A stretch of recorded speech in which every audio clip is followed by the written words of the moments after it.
Hey everyone, Stiga here, and welcome to the 5th episode of my City Skylines 2 series, where we're currently building the small town of Dalefield into a bustling city. I don't think it'll be a bustling city in this episode, but that's what I'm hoping it will be one day. So for this episode, I wanted the main focus to be on sort of this area here that I'm circling with my cursor now, running along this main road. We've already done a little bit of the road layout in the previous episode, but I want to continue on with that today. So I might start out by zoning this up.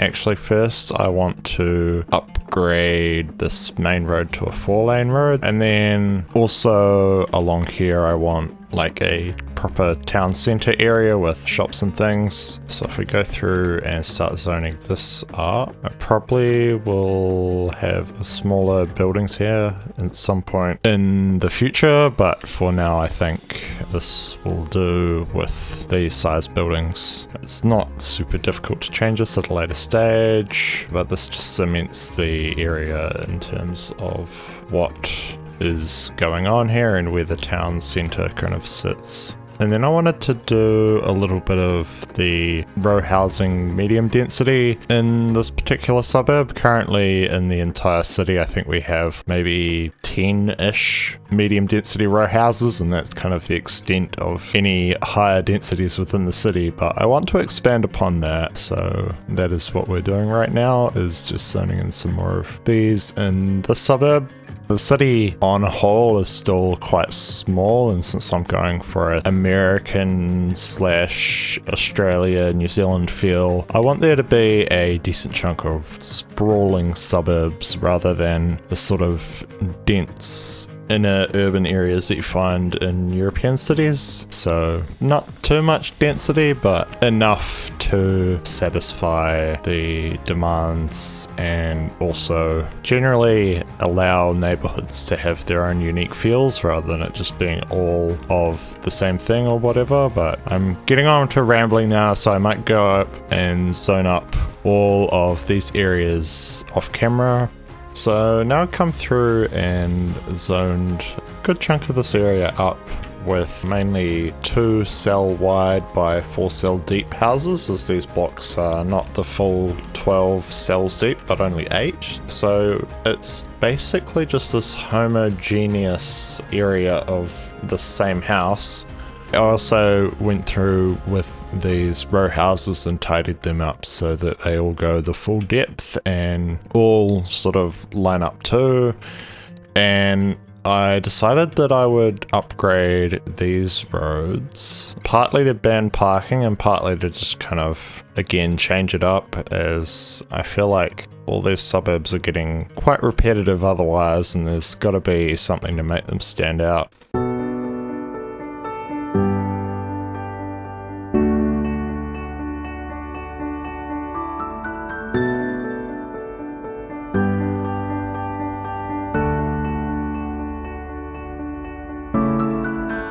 I should also check which other services we need in the city. So water is fine, power is fine, the jails are okay, and public transport we have none. So I was thinking with this area as well, since it's a 4-lane road, it would be a good idea to add trams on it. You know, ideally you'd want the trams running down the middle with a traffic lane either side, but I don't think that's possible to do. So we've got this 4-lane divided road, but the median's too narrow, and from what I understand, the mechanics for the tram tracks just don't allow you to work. Also, we unlocked the big town milestone, which unlocks high density, but as I'm only just now adding the medium density row houses in, I think I might leave high density until like the town is at about 10 or maybe 20,000 people. I have no clue where I'm going to put the tram depot anyway. So that doesn't really fit nicely anywhere in the city currently. What I might do for the time being though is delete this road and use this empty block here. At the stage I'm at, I can always move this later, but this seems like a somewhat reasonable area. And then we also upgrade all these sections of road to get the tram from here to where we are working on currently. I don't know how it's going to interface through this roundabout. So it does that. Part of me would prefer that it just went with the roundabout movements because it's quite unusual looking, but I understand why it does that, kind of. And then I think we need to do a bit further down here. And then if I recall correctly, this is the road that we're coming down. Yep, past the school, come a bit further, come a bit further, come a bit further, come a bit further, like that. I'm not sure how it works when it's like this. The end of the track does not connect to another track. We'll see what our tram lines do though if you do this. Wait, did that put it in the middle lane rather than the outside lane? Okay, I have to recheck what I said before. Oh, that's that one road with the median that I tried doing. Okay, so if you do it with this median, it does actually do the thing that I was talking about wanting to do. So that's quite exciting, or at least I think it is. So I might do this for now because honestly we do not need that sort of two-lane thing going on that we have on these roads at the stage that we're at. Maybe up to about here. We'll go all the way up here, but I think I do want this one little segment being a 5-lane road. But this looks nice. Okay, so I've gone along and upgraded this the whole way, and we've got the tram track down the middle and a berm with trees on the side, and then one traffic lane in each direction with no parking.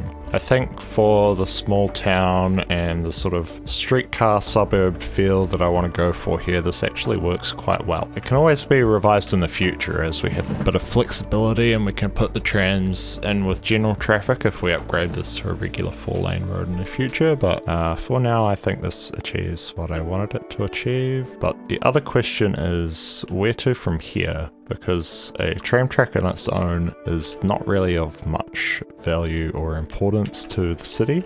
So if we do this and then perhaps come down to, I think down to that roundabout should do, but then I don't know how the lines work when you don't have anywhere for them to turn around. So if we go from there, go 1, 2 city blocks, that should be about 400 meters. If we do that, it seems to change up the way that this is designed such that it's an island platform. This is actually quite interesting how it's creating it all.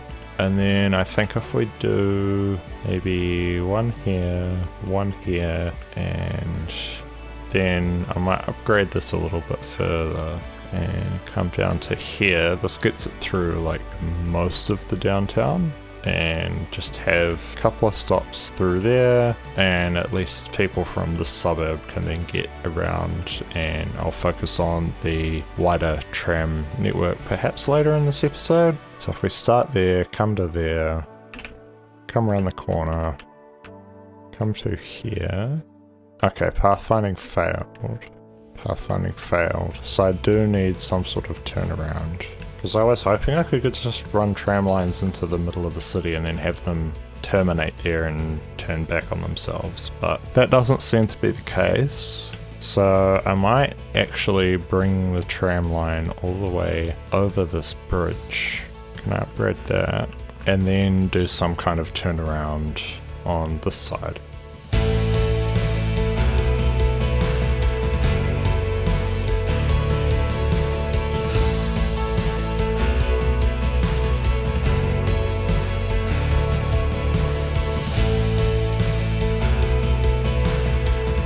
And let's actually build this tram line before I get sidetracked and forget about it. So if we take this one here through to here, then round past that high school and down to the suburb, and then back if I can click on it.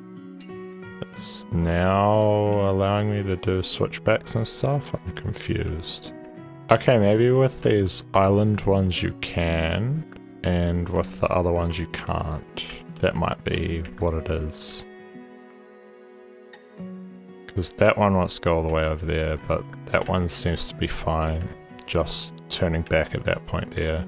Might add like one office building in this suburb too, just for a bit of variety. And then I'll do the rest of this area with some low density houses. So now we've zoned in the rest of this block with some low density houses, and I've let the simulation run for just a little bit, so it'd be interesting to see how this tram line is working. I do not consider that it's probably doing very well, because there's only houses on one side of this and the wider network doesn't really do anything. But to encourage them to do so, I should probably upgrade the rest of these roads to the same thing, as that was what my plan was. So if we go for this one, then take that all the way through, or at least part way for the moment. Upgrade with the trees. Actually, I might do on this one only the tree and the berm on the riverside side, if that makes any sense, and have parking allowed on the opposite side of the road. So that way you've got trees along one side and parking on the other. And then if we go back into the tram menu, then we can take this through. So what I'm going to do along here is I'm going to have it go from this one lane with the median, with the tram in the middle of the median, to being 2 lanes with the tram running and just having these turning lanes here, just through this like small little commercial area of the suburb. And then once we get past this park, I think I'll switch it back over to running in the median, or maybe about that point there, since that's kind of a natural spot, since it's an intersection with signals. So if we take it up to there and then switch back to upgrading the roads, and then we've got like along there, and I think this is about the end of the suburb, just there. So we'll run it to there and then put the stops in appropriately, and let's start placing stops. So if our last stop's there, I probably want to do one just before the bridge, for the sake of people wanting to go over that bridge, and just in the general catchment. So 1, 2, 3, we'll go for 4, and then the next stop can be in that town centre thing. So we'll move on to this. This is actually pretty horrible, because that dirt road that I put in seems to be pulling down all those buildings, but that could be something that I fix off camera. So we want more tram stops. So 1, 2, 3, we'll put it close to this middle intersection, and then 1, 2, 3, maybe just sort of past that little park area. And I think for the time being that can possibly be it. Actually, think about this a bit more, and I might go one more block down just to keep with a reasonable spacing, given that this is just a suburban area and not like a city centre or anything. So that keeps a pretty even spacing between all the different stops.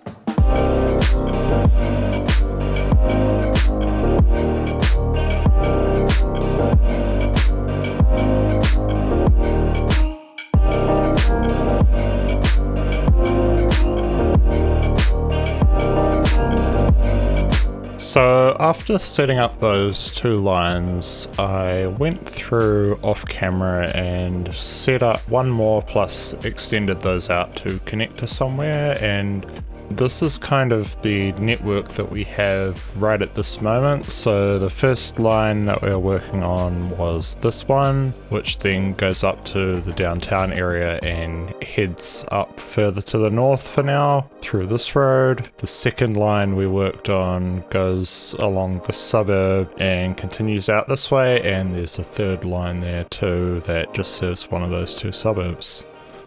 So that is the 3 lines for the moment, and for the rest of this episode I just want to finish expanding out this new suburb here that we're working on at the beginning of the episode and actually give it a name. I'm also thinking I might change the name of the city itself, Dalefield, and perhaps we only have a suburb in the city called Dalefield rather than the whole city being called Dalefield. So if you've got any suggestions, I'd love to incorporate that either into the name of the city itself or into the name of one of the surrounding suburbs. I am looking for realistic names, so traffic jam town doesn't really float my boat, if you get what I mean. Anyways, let's move on to expanding out the road network for the rest of the suburb. So here I decided to expand out with the same grid style or a similar grid style. I think these blocks are slightly deeper. And then on this corner here, I just followed that road through, and the road that kind of was at the top of the screen but now has shifted and kind of heads in a north-south direction. I plan on making that end at that other road that we just built and having that as like a collector road through the area. And here I'm just upgrading the road with some grass berms and trees, as that's what I've done elsewhere in this sort of core of the suburb, and also doing that for the main arterial road running through there. And with that, I decided to then expand out on the opposite side of that main road, so we have a more balanced extent of the suburb rather than just having it on one side of the road. And here I just went for blocks that have a 8 deep zoning tile grids that allows you to do 4 cell deep houses, or what's that, 32 meters? I think it's the old maximum depth for city skylines, but continuing with the houses we have elsewhere in that suburb, I think this will fit well. And here I'm just zoning in some more commercial with a few offices mixed in amongst the place, and then doing more of the medium density row housing along the sort of central area of the suburb that would be in a really quick catchment of the tram stop we have there, and then just filling the rest of this out with some lower density houses. And I'll continue and zone up the rest of this suburb off camera with the low density houses too.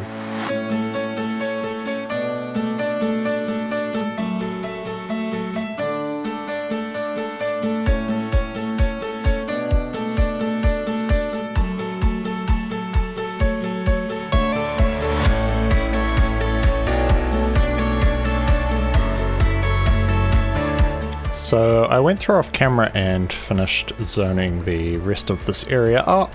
Here we just have pretty much all 2 zoning cell wide houses for the most part, except here on the border of the main part of the downtown and the suburb, there's a bit of a transition zone where there are some 3 by whatever depth houses instead. Just as I was thinking, like, these houses were here before they decided to formally establish like a suburb with a town centre and a specific zoning style or lot size that then hypothetically led to these similarly sized houses, but in fact they're all the same because the game has to be that way. You can't just have some lots being like 1 or 2 meters wider just for the way that was zoned up in the past, or a little bit deeper, or a bit here and a bit there. It's all kind of got to be the same or different enough that it's noticeable. Also, as you would have seen, I upgraded some of the main streets around this area to have trees on them. I might do the rest with these back streets in the future, but not sure about that. But anyway, we've got a nice little town centre area. Let's unpause the game to see how this all works. The traffic's actually pretty good in the city at the moment. You can see We've got people waiting at this tram stop, even though it's 1 in the morning apparently, but I've got day-night cycle turned off, so it looks like it's not 1 in the morning. If we go into these lines, there's actually quite a few people, 3,000 people a month using this, the population of around 5,000, so I think that's pretty good. And here comes the tram now, so we can actually watch it do its thing.